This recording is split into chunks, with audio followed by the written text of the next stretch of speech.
until I got into it, and I was like, wow, this is pretty tough.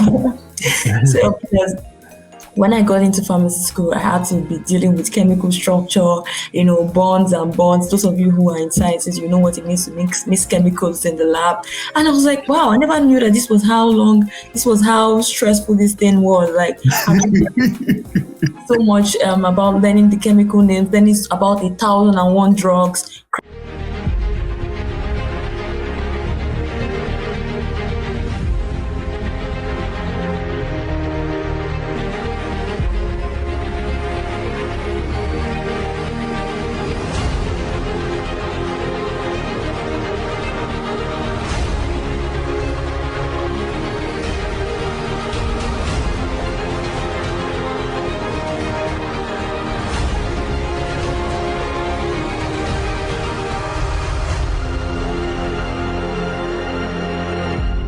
Hello, everyone. Welcome to the Career Education Learners in the Podcast. I'm your host, Mitchell Rivers. I am TE today and for H.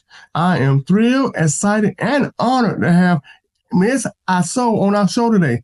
She is pursuing her master's degree or MBA degree at John Hopkins University. How are you doing today, Ms. Aso?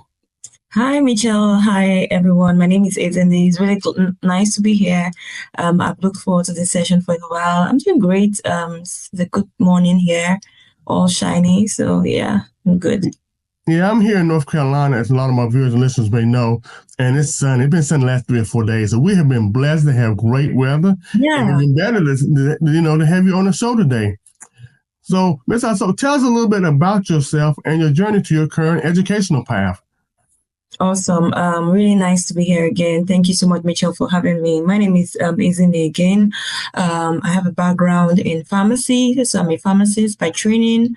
Why did I choose to study pharmacy? That's one question you might be asking. So when I was growing up, I had a lot of pharmacies around my area, like where I lived, and, they were looked up as people who were very professional. And I love the fact that they not only helps people get medicines, but there was a business angle to the business, to the healthcare business. So there was this particular pharmacist that lives very close to my house. And anytime people around my house fell ill, they always said, "Miss Nee, rush to the pharmacy to go and get medicine."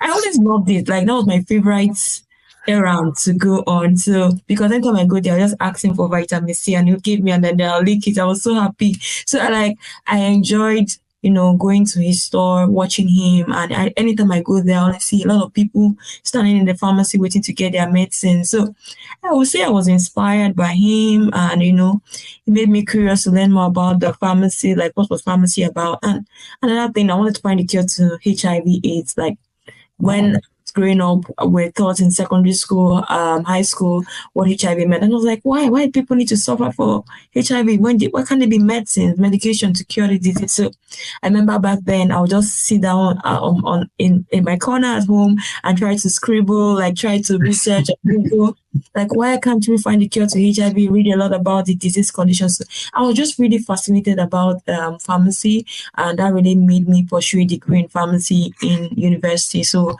my first degree was in pharmacy. So it's quite interesting. I was excited going into it until I got into it, and I was like, wow, this is pretty tough. So because when I got into pharmacy school, I had to be dealing with chemical structure, bonds and bonds. Those of you who are in sciences, you know what it means to mix chemicals in the lab.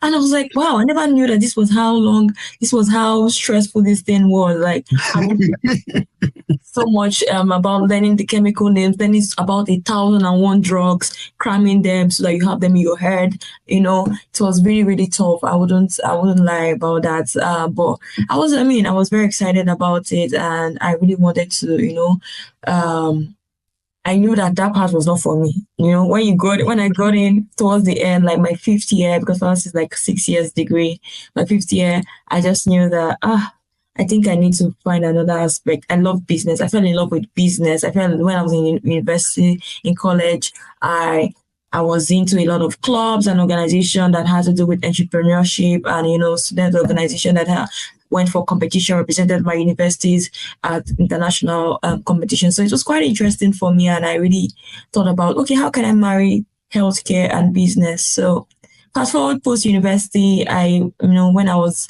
in university, I also had to manage patients because there's the practical aspect of studying pharmacy where you have to go to the hospital to manage patients, their medicines, and also I met this patient who was 20 years old. At the time, I was also 20 years old, and I had to manage her condition. I was assigned the ward to, look over patients and their clinical medication history. And I met this patient and I met her crying in the ward, and she was like, Mm. she just had both of her legs cut off, right? Mm. And she had diabetic neuropathy. It was a life-changing, I would say, it was a life-changing experience for me because it made me realize that, isn't it, you need to do something in healthcare, you need to do something in business. And, she had her legs cut off because she couldn't afford her insulin, right? On a Oh consistent. man. It was really, really, really a turning point in my career. I always make reference to it, and it made me curious of what I can do. And, when I post university, I went into consulting. I became a human-centered designer for healthcare, helping the government, helping private organizations and non-governmental organizations to figure out how to design healthcare solutions for people. And, it's been a quite interesting journey. And I went into consulting and I decided to come back to pursue my dream of, fulfilling my promise to that patient I met, because it could have been me. Like, Yeah. one on the bed with both legs cut off, I wouldn't be here where today if I was the one. So she's my driving force in my career, and I'm back to school to pursue my MBA to just figure out the business aspect of how to, help patients get access to medicines at a, cheaper and more affordable price, and quicker time. So in summary, that's my career and that's my interest. That's why I'm in healthcare. And that is great. I mean, that is very amazing how you switched over. One, and I always tell students that, hey, you can switch. You don't get in the middle of your degree or just realize it's not for you. So you can do an internship that may happen to where you realize whether you want to be in nursing or business or criminal justice. You get to the internship, you find out this is not for me. So it's great. And you can pivot and maybe change your major or do something like you did, go from medicine to business as that aspect. Now, you're from Nigeria, correct? Yes, I'm from Nigeria. And so, how was that transition from your Nigeria high school going to your university and especially going into science? Wow, was that difficulty academically, socially? Was there any challenges, or you had no problem at all? I think when I was in high school, I was pretty good in the sciences. I was good in maths, I was good in chemistry, and I think that really helped me know that I could thrive. I wanted to be. It was either two things, either a nurse or a pharmacist. But I decided to go for my first choice, pharmacy, because that's what I wanted to be. So it wasn't. I wouldn't say it wasn't a quite smooth transition, but I was pretty smart. It helped me. I studied really hard. Coming from where I come from, I wouldn't say I was always that way because midway through high school, I wasn't so serious with my studies. It only took the second half of my high school, I became very serious, and I started studying really hard because there's one of my high school teacher that really spoke to me. I would say she embarrassed me to my success because she embarrassed me to my success because I remember I was also serious in school. I was like 10th position in the class. I wasn't doing so well, and she made a comment one day about my parents, and I really was so angry that was like, why? She was like, your parents are trying so hard, to send you to school, and you're coming here to mess up. And, that was like, I would always make reference to her. Her name is Miss Bokini. I don't know. If she ever gets to listen to it, she knows that she's the one who inspired me to be where I am today. And, I got home, I cried my eyes out. I was like, I need to take my life serious. I need to do better, right? And, it made me challenge myself more. From someone who used to score 5/40 in mathematics, I became the best in my class. Like I became the best, scoring 40/40. So all I'm just trying to say is that you can always be the best at what you want to do. Just put in the effort, right? Because I started studying. I just wanted to prove her wrong, right? I wanted to prove her wrong that I can do well. I can be the best. And before the end of the term, right? That same term, I represented my school in a national competition, mathematics competition, that, you know, in the entire Nigeria. And, you know, Wow. all I'm just trying to say is that for the high school students, you don't have to say, I'm not good at math. You can be good at anything you want to be good at, right? You just need to have a driving force and a motivation to push you to study and to be the best at what you do. So, yeah, so I mean, it made me study hard, and, you know, till I graduated, I became the best in my school. Just me and one guy, the guy that carried first position. We were always at loggerheads. I would either carry first in math, he carry second.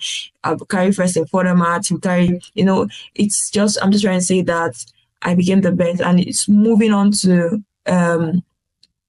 university was not so hard because, you know, I was already used to studying. I became very good at studying, and I found the hack for myself. So, yeah. I think it really helped me that I had a science background, and all I'm just trying to say, regardless of where you are, you can learn and be the best in sciences if you put your heart to it.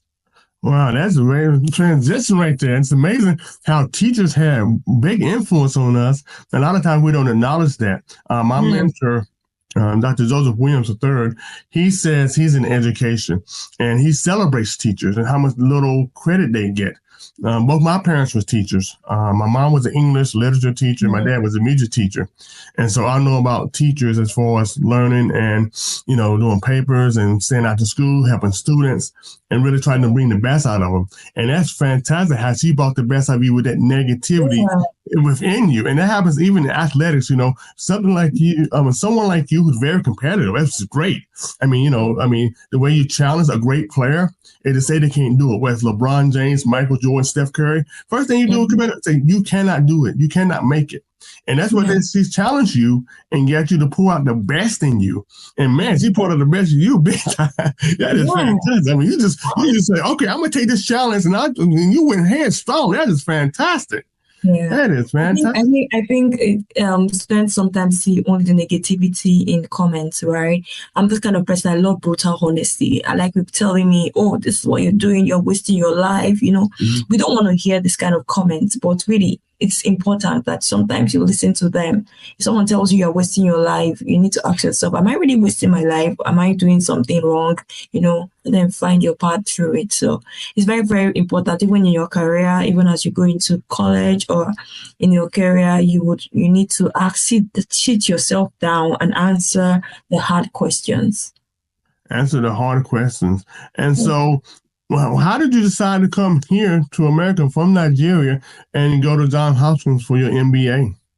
Yeah, so I mean, for me, I really just wanted to be in a place where healthcare was the best. And I knew that Johns Hopkins, I know for initially I wanted to go to Stanford, but I thought about it again. Stanford is known for entrepreneurship and Johns Hopkins is known for healthcare.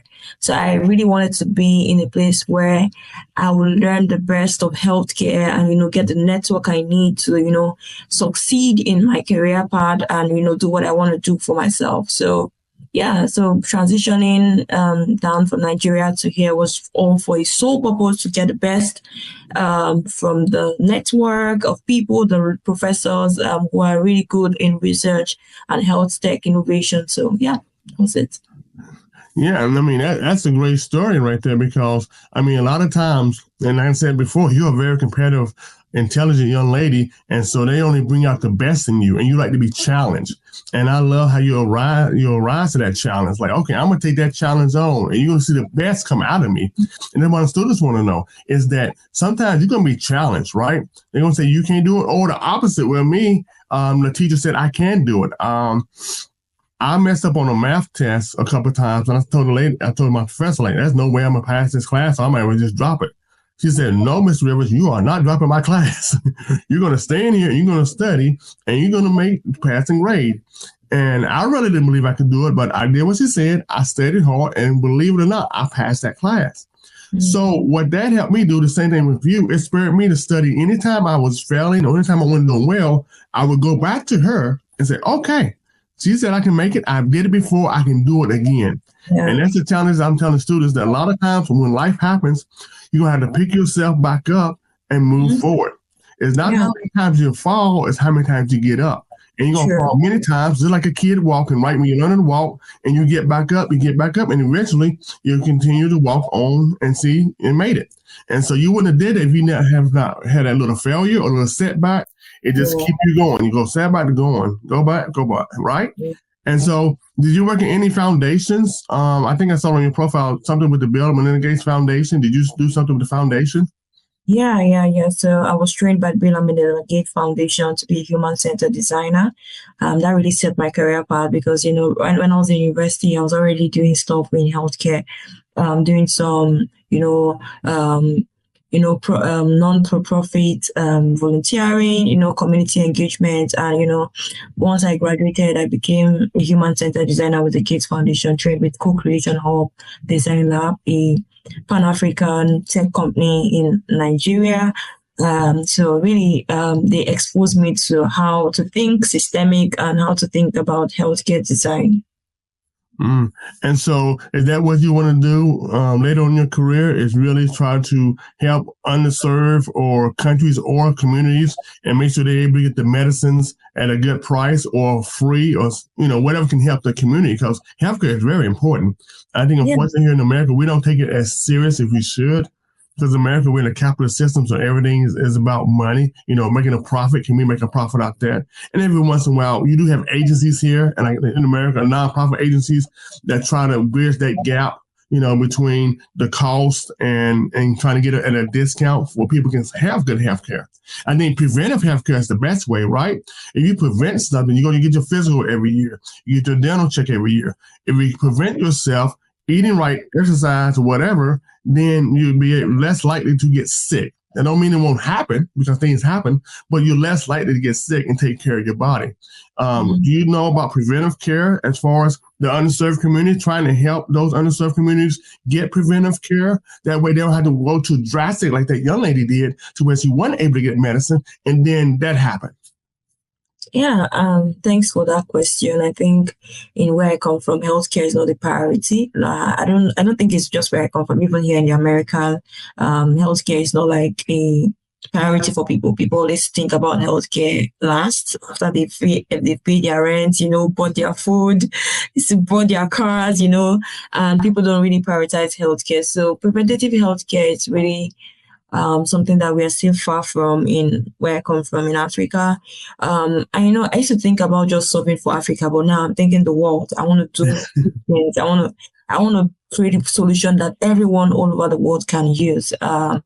It's not really just Africa. It's not really just Nigeria that needs healthcare solution. I think it's the globe in total that needs healthcare solutions. So for me, I think of what solution can I build that will be used in populations all over the world. So, preventative care, again, is something that we need to begin to take serious. And, just yesterday I was in a session, I beginning to see how technology is being adopted, to help people diagnose and also prevent critical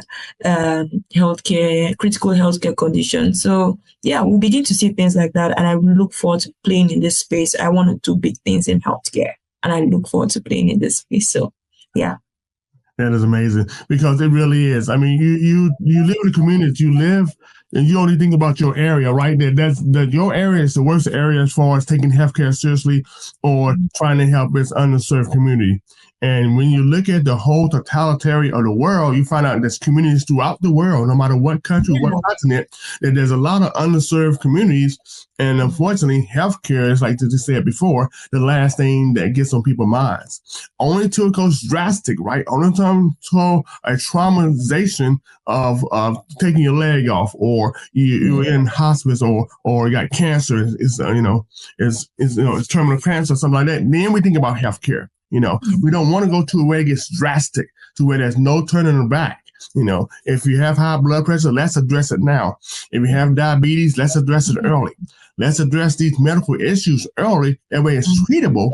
And then how to get that drastic solution that one have to take sometimes, whether it's losing a leg or invasive surgery or anything to that magnitude.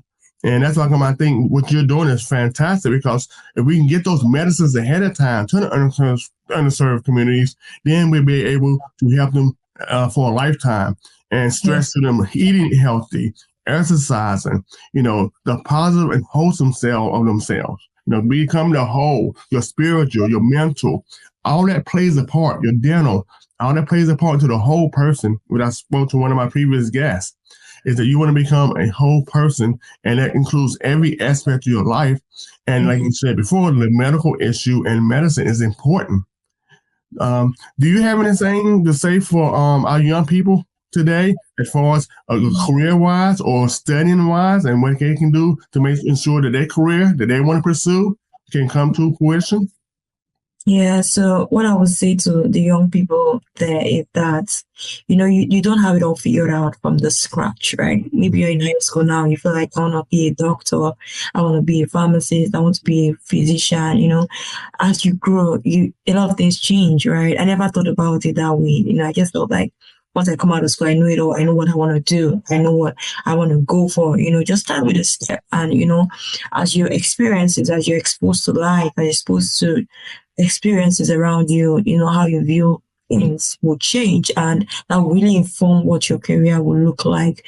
I will also say that don't think about yourself. Like I say, this really is the driving force for my career. I always wanted to go into consulting. Like when I was in school, I was so active in finance.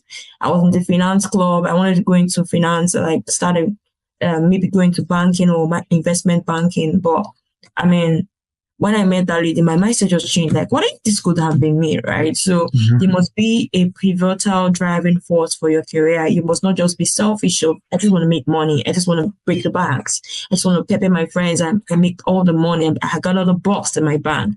So you need to think about what purpose, like, are you going to be solving? What's your purpose in life? What are you going to be doing with your life? So it's very, very important to think about that, because sometimes you get tired when you start working and when you start consulting, but your why and why you're doing what you're doing it's going to be very critical to keeping you and to sustaining your strength in the career path.